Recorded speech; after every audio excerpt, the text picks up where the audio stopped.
Hi, I'm Stuart. Welcome to my YouTube channel, or welcome back. Thanks for viewing my video. This video I do the Mystery Madness Journey Tag. This is an original tag created by Kelly at Books I'm Not Reading. Kelly tagged me in her video. Per Kelly. Hello Booktube, I've created a new tag to celebrate March Mystery Madness. This tag was inspired by the Shakespeare Journey Tag created by myself, Jason at Old Blues Chapters and Verse, and Nichole at A Day of Small Things. So I've changed the questions to tie into our experiences of reading mysteries.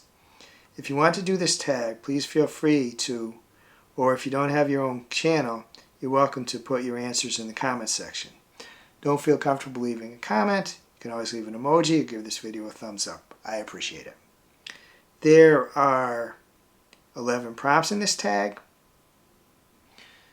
First, before I answer the prompts, I should say that I'm not a huge mystery reader.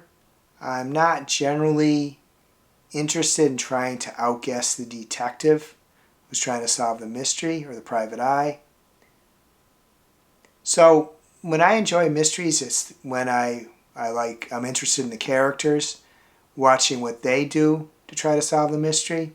But I have read a fair amount of mysteries in my life and liked them.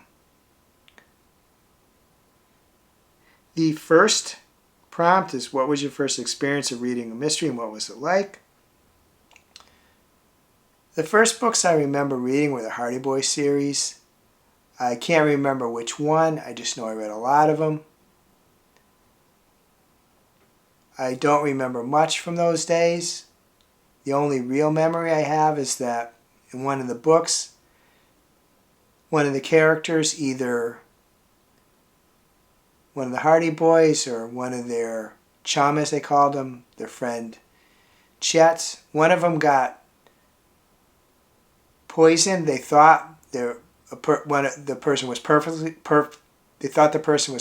poisoned, but they discovered that it was actually food poisoning. He had eaten a sandwich that had been out in the sun for a long time at a picnic, and the mayonnaise in the sandwich went bad. I think it was a chicken sandwich, but that's really all I remember. And the fact that they called their friend Chum. I remember that too. But I read a lot of them. So that was my first mystery. Those were my first mysteries. The second prompt is, has the reading of a mystery novel ever startled you? What was the book and where were you when it happened? I'm not sure it really startled me, but the solution to Murder on the Orient Express by Agatha Christie was a surprise. I didn't see it coming. An impressive solution to the mystery, I thought. Sure, there were people who did see it, but I didn't. So that's something that surprised me, I guess we'll say. The third prompt is, are there any people that have played a significant role in your mystery reading journey? That would be my two aunts on my mother's side, Helen and Elizabeth. They were big readers in general, and specifically big mystery readers. And I suspect because of them, I read Agatha Christie for the first time. And I know I read some of the Luis Mendoza books by Del Shannon. He was an LA detective, so it was a combination mystery and crime procedural. And both the Agatha Christie books and the Del Shannon books, both the Agatha Christie books and the Luis Mendoza books, were probably passed on to me by my aunts. And certainly in really young years, I was influenced by my mother to read. But I think as far as mysteries go, it was my two aunts. And I think they probably passed the books on to my mother too. So it was really the two of them. And I recently, out of curiosity, I did not too long ago buy the first Luis Mendoza book. I was just curious to see whether I would like it. I haven't read it yet. I always wonder if a book that worked for me in my way younger years would still work for me now. The fourth prompt is, what is your favorite mystery and why? I can't really pick one. The aforementioned Murder on the Orient Express by Agatha Christie was certainly a favorite. To this day, I remember the ending, the solution to the crime. Another is The Hound of the Baskervilles by Arthur Conan Doyle. I read a fair amount of Sherlock Holmes in my youth, and that one particularly stands out to me. And a modern mystery is The Secret History by Donna Tartt. I consider that more a dark academia book, but Storygraph does consider it a mystery, so I'm going to include that here. If I had to pick one of the three that I mentioned, I probably would pick Murder on the Orient Express, but all three books are ones I really liked. The fifth prompt is, which mystery protagonist do you prefer? Marple or Poirot, Nancy Drew or the Hardy Boys, or someone else? I think this question is I think this prompt is intended for me to pick one, but I'm not going to answer it in that way. I'm first going to answer, who do I prefer, Marple or Poirot? Not a fair comparison because I've only read one Miss Marple mystery. The first one, I did like it. Want to read more, but I've read a lot of Poirot over my life, and so it's going to be Poirot. Again, it's an unfair comparison, one versus a bunch, but I have to pick Poirot. And as much as I may like Miss Marple when I read more of her books, I still have a feeling Poirot is going to be my favorite. A special character. Great creation. Nancy Drew or the Hardy Boys. As a kid, it's the Hardy Boys. I didn't read Nancy Drew.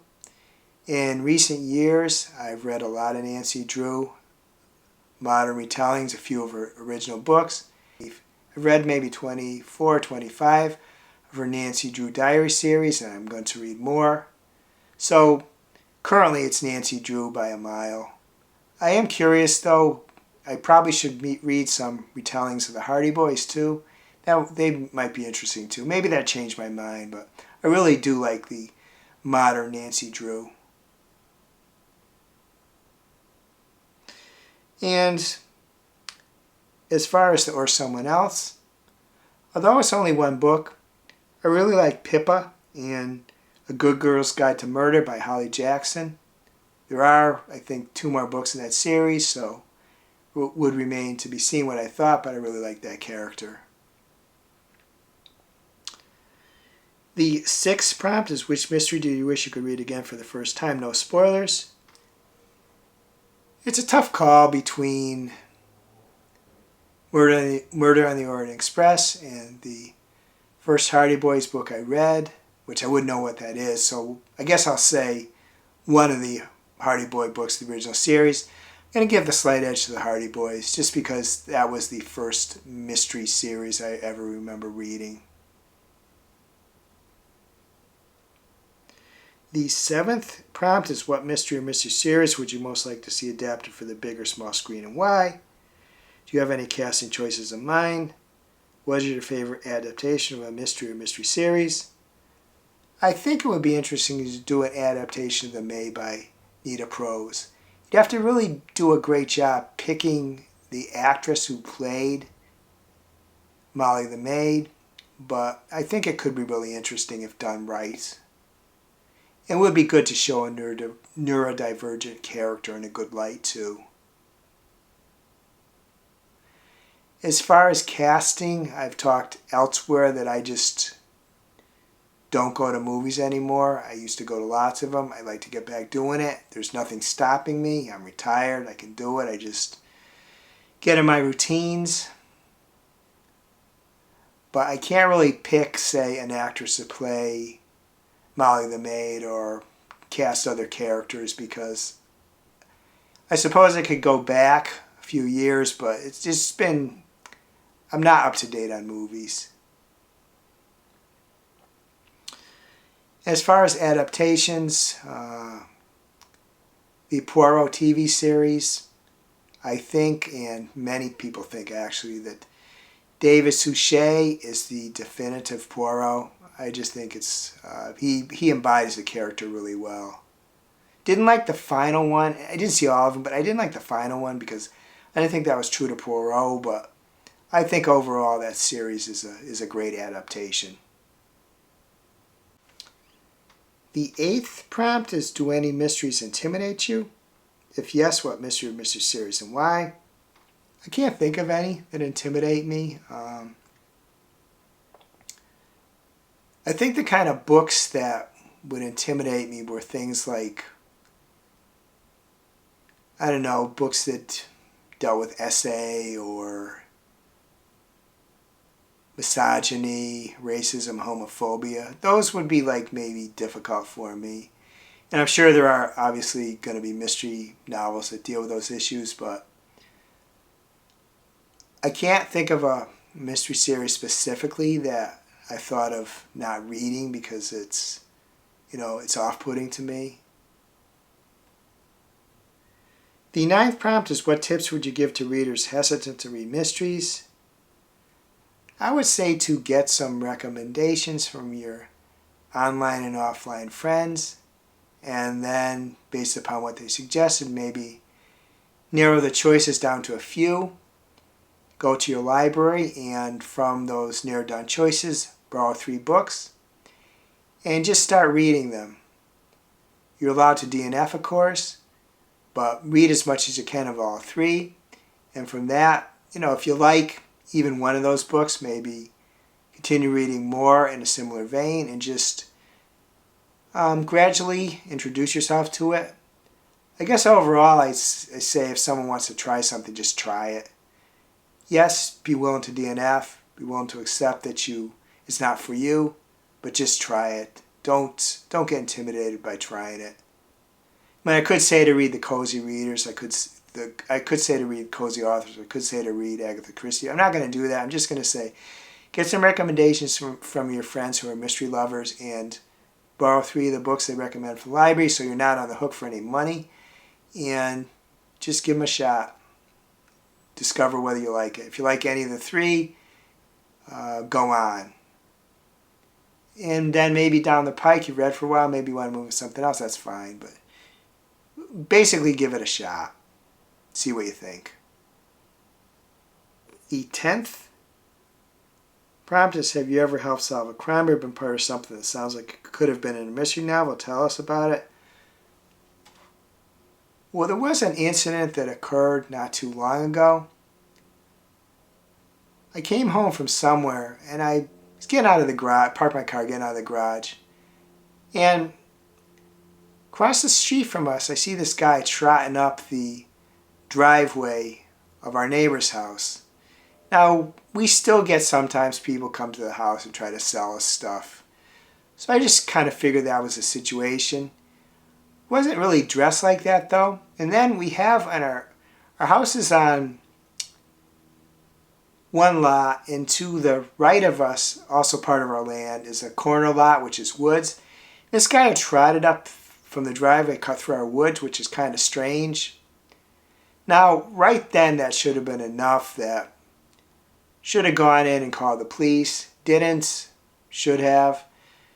The next day or two, my sister did call the police, and they weren't like giving her a hard time about it, but they said in that situation we really should call him. We really should call them.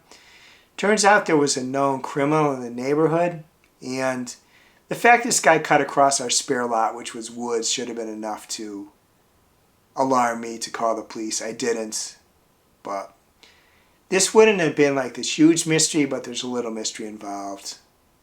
So that's one thing that was, I don't think the guy did anything more than trespassing that I'm aware of. Certainly our neighbors didn't say anything about it, but he did cross their property. The 11th prompt is to tag some people.